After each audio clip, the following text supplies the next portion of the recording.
Hi, hello and welcome back to F1 Challenge VB. My name is Mephisto and our epic journey through the history of Formula 1 continues today with the 10th round of the 1965 season, the Mexican Grand Prix. It was held on the 24th of October, it had 19 entries, 17 of them took part in the race with 9 ending up retiring. The race consisted of 65 laps completed in 2 hours, 8 minutes and 32 seconds. Jim Clark started the race from pole but retired on lap 8 due to an engine blowout. Gurney was second on the grid, Ginther third, Brabham was fourth and retired on lap 38 due to an oil leak. Graham Hill started from fifth but retired on lap 56 thanks to an engine blowout, and Mike Spence started the race from sixth. After a phenomenal drive, Ginther went from third into the lead of the race and won the Mexican Grand Prix from Gurney, who finished 2.89 seconds after Ginther. Mike Spence, who started the race from sixth, moved up into third. He was 1 minute 0.15 seconds behind. Joe Siffert started the race in 11th and ended up in 4th, 1 minute 54.42 seconds behind. Bucknam started 10th and ended up in 5th, he was 1 lap down, and Richard Atwood, who started from 17th, rounded off the top 6. He was also 1 lap down. Gurney was the fastest man of the race, posting a time of 1 minute 55.84 seconds on lap 57. We are here once again at the Autodromo Hermanos Rodriguez, where a lap starts off with a long run down into turn 1, a long right-hander that feeds into turns 2 and 3, which form a tight right-left chicane. Turns 4 and 5 are next. They form a left-right chicane. Turn 4 is pretty easy, however T5 is significantly tighter. Turn 6 is next, a very tight 180-degree cambered hairpin. Be very gentle with the car through here. Next up are turns 7 and 8, forming a slow left-right chicane, and this leads into a long series of S's which ends with turn 13. Lastly, we come into turn 14, the final corner of the track, a long cambered 180-degree right-hander that brings us around onto the main straight, and that is a lap around the Autodromo Hermanos Rodriguez. And here we are in qualifying for the Mexican Grand Prix, coming around to set our first and only qualifying lap, a 158.343, and I only tried once because I realized that the AI wasn't coming out to qualify for whatever reason, and they ended up having their lap times generated by the game at the end of the session. Anyway, here are the previous Mexican Grand Prix winners. We haven't won here yet, but hopefully we will do sooner or later. Anyway, Andy Higgs starting from pole with Jackie Stewart in second, Dan Gurney third, fourth is Jim Clark, and followed by John Surtees in fifth and Mike Spence rounding off the top 6. In 7th we have Joe Siffert, followed by Pedro Rodriguez in 8th, 9th is Jochen Rindt, 10th Ronnie Bucknam, Bruce McLaren is 11th, Denny Holm 12th. In 13th we have Richie Ginther, which is quite a surprise, followed by Jack Brabham in 14th, 15th is Joe Bonnier, 16th is Nino Vaccarella, and bringing up the rear of the grid is Giancarlo Baghetti in 17th. So that is a grid lineup for this year's Mexican Grand Prix, the final round of the season. A very important race for everyone, obviously, so we do want to do as well as we can, and we are off a pretty good, well, not a pretty good, but a decent start on our part. We managed to stay in the lead, however that's probably not going to last for long because this is a very long straight, and there we go, Surtees already overtaking us, Stewart as well, Jim Clark, Dan Gurney and Mike Spence as well, and now Jochen Rindt is right behind us and looking for an opportunity to overtake us as well as we come through turn 1 here and turn 2. Jochen Rindt there for a brief second manages to get in front but then falls back behind. However, as we get onto the straight, he gets in front of us again, and here we have a replay of the start.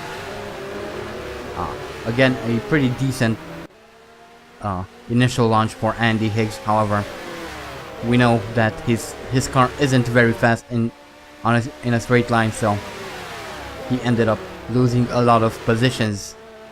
Not much anyone could have done about that. As we now move on a little bit later, and Jochen Rindt manages to finally pull off his move, and we are now down in 7th. However, we kind of managed to somehow out-drag him on this straight, and we move back up into 6th as we come through this very tight hairpin, and Pedro Rodriguez squeezes himself through the inside, and we are down in 7th. Now coming on lap 2 through turn 1 and now through turn 2, I kind of lost control of, went a bit too fast through those corners and ended up having to slow down and lost a couple of positions, a few positions. We're now down in 11th. We don't really want that. We want to try and get back into the points if possible at all. Coming through the hairpin once again, and Ronnie Buckner manages to squeeze through the inside there, and we're down in 12th. Not very good as I go a bit wide through turn 8 there, end up on the grass and losing even more time and positions. We are down in 15th, right behind Richie Ginther. We are now on lap 3 and there's a bit of a carnage coming into the hairpin. I managed to crash into, I think, Bruce McLaren there. Not sure how. I tried to avoid it, but there really wasn't room to maneuver there, so not much I could have done. So we lost a lot of positions. We're down in 17th, and I think I saw a car at the side of the road, but not sure. In fact, we do. Here's a replay of Nino Vaccarella coming into the pits. He crashes into Jack Brabham, or Bruce McLaren, who was for some reason facing the opposite direction, ends up at the side of the road and out of the Mexican Grand Prix as we come around to start lap 4, and we managed to overtake Giancarlo Baghetti. However, I don't think this is going to last for long, as again we have the slowest car on the track, so we cannot hold on for that position for long as we now move on a little bit later on lap 4, coming through the hairpin, and we managed to make a move on Baghetti on the inside there, which is absolutely nice. So we are now chasing after Joe Bonnier, who is about 6 seconds up the road. Hopefully we'll be able to catch him eventually as we now move on to lap 6, and indeed we catch up to Bonnier, and I kind of crashed into him because he pulled in front of me and then immediately slowed his car down. Not quite sure why he would do that, but he did. Sorry, but well, you shouldn't do that. And here is a replay of Richie Ginther coming around to finish lap 6 and post the fastest lap of the race, so congratulations to Richie Ginther for putting in the effort, I guess, as we now move on to lap 8. And I tried to make a maneuver on Bruce McLaren there on the outside, but didn't quite work out. Actually it did. Sorry, it actually did. We move up into 13th, which is quite fantastic. And now we move on to towards the end of lap 9, and we just overtake Jochen Rindt for 12th place, and things are looking up now. Moving on to lap 10, and we are chasing down Denny Holm. Jochen Rindt is right behind us. Hopefully we can keep him behind, although it's going to be harder on the straightaways. And here is a replay of Bruce McLaren being had an incident there with Joe Stifford. Joe Stifford spun Brabham around and he is out of the race. He retired after that. As we now move on to lap 10, and Jochen Rindt just managed to get in front of us as we now come into the hairpin. I brake a little bit too hard, lock up the rear left, but managed to somehow stay out of trouble, and we're back in 12th, coming towards the end of lap 14 here, and we just make a move on Denny Holm. However, again, I'm pretty sure that's not going to stay for last. Nope. And there he goes. He's very fast on the straights. We are not. Coming around towards the end of lap 15 here, and once again we managed to make a move on Denny Holm through that long right-hander. But once again, I'm pretty I know that he will overtake us on the straight, so we're down in 11th. Lap 16, and once again we catch up to Denny Holm and try to make the same maneuver once again, to obviously no avail. That's not going to last for long, as he will undoubtedly overtake us on the straight as he does. So have to try and make the move a little bit earlier on him, and we tried that on lap 17. Gotta make that stick somehow, and we are up in 10th now. However, a little bit later on lap 18, he manages to overtake us once again, but it didn't last for long as we come through turn 1 here and overtake him for 10th place. And this time I wanted to make sure I stayed in front of him. However, he managed to get a better run out of the corner, so he moves back in front of us. A little bit later through lap 18 now towards the end, and we managed to overtake him again as we are starting to run out of fuel, so we will have to make a stop pretty soon, which won't work really well for us because we are just a few laps away from the end of the race, as we are still trying to make a move on Denny Holm here. He slows down very much through that corner. I wasn't expecting that, and I ended up flipping him around. Sorry, but that really wasn't intentional. Anyway, towards the end of lap 20, I caught up to Joe Sifford, but that doesn't really matter because I had to come in for fuel because I was running short. And I messed up my entry into the pits and had to kind of fiddle around there for a bit, losing a lot of time, which isn't very good as Jochen Rindt is catching up to us really quickly, and I think he will actually manage to overtake us before we exit the pits. And there goes Jochen Rindt, and we are finally on our way as well back into the race. It looks like we will be rejoining the race in 11th, and there are only 2 more laps left. I don't think we'll be able to catch back up to Jochen Rindt, so we'll have to settle for 11th as we now start lap 22, and Jim Clark crosses the line to win the Mexican Grand Prix.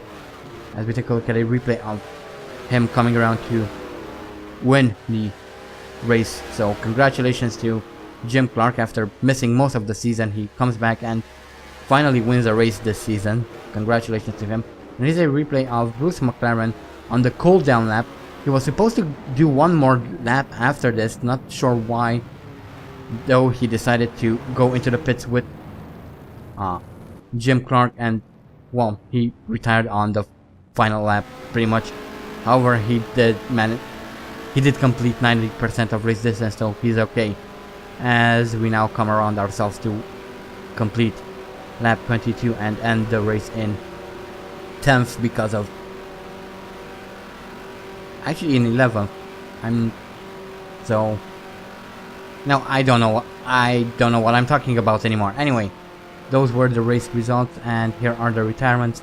Only 2 people retired officially. So yeah, that was the Mexican Grand Prix. Not a very good result for Andy, but hopefully things will turn out better in the 1966 season.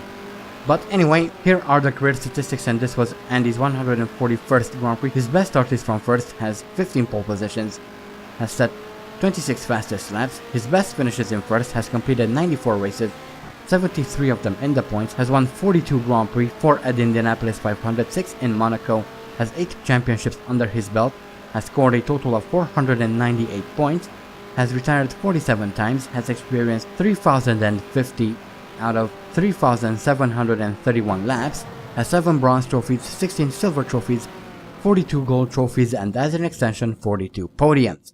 And here is one final look at the Drivers' Championship. Richie Ginther obviously wins the 1965 Drivers' Championship. Andy Higgs, despite having a very terrible season, manages to end in second. Jackie Stewart third, fourth Jack Brabham, fifth is shared between Dan Gurney and Ronnie Bucknam. The last person to score points is Bruce McLaren, down in 21st, and bringing up the bottom of the standings we have Mike Halewood down in 36th. So those are the driver standings. Now let's move on to the constructors, and Honda managed to win the 1965 Constructors Championship from Owen Racing, who are second, Brabham third, Otello Nucci somehow in fourth. North American Racing Team end the season in fifth, Team Lotus sixth. The last team to score points are John Wilmot Automobiles in 12th, and bringing up the bottom of the constructors standings are Bob Gerard Racing in 18th. So that was the Mexican Grand Prix. Once again, a pretty bad race for Andy and Otello Nucci, but despite that, Andy manages to finish the season on a pretty high note, really. Finishing second, despite a pretty dreadful season, is quite admirable, I would say. But yeah, that was it. Congratulations to Richie Ginther for managing to win the championship, and congratulations to Honda for winning their second constructors title in a row. So they did prove that they were the better driver and the better team. So yeah, looking forward to 1966 now. So that was the 1965 season. Could have been better for Andy, but we didn't have a very good car, so we did the best we could and still ended up doing pretty well. And I'm starting to repeat myself, so let's move on. And before I wrap up the video, let's take a look at the team and driver changes for the 1966 season. And we'll start off as usual with Ferrari. Their lineup will consist of Lorenzo Bandini and John Surtees. Joining them will be returning Ludovico Scarfiotti and newcomer Mike Parks, whilst Nino Vaccarella will not be returning next season. Jochen Rindt will be the only one from the current lineup to stay at Cooper, with Bruce McLaren planning on starting his own team. It's unknown, however, if he will be driving or if he'll hire someone for that role.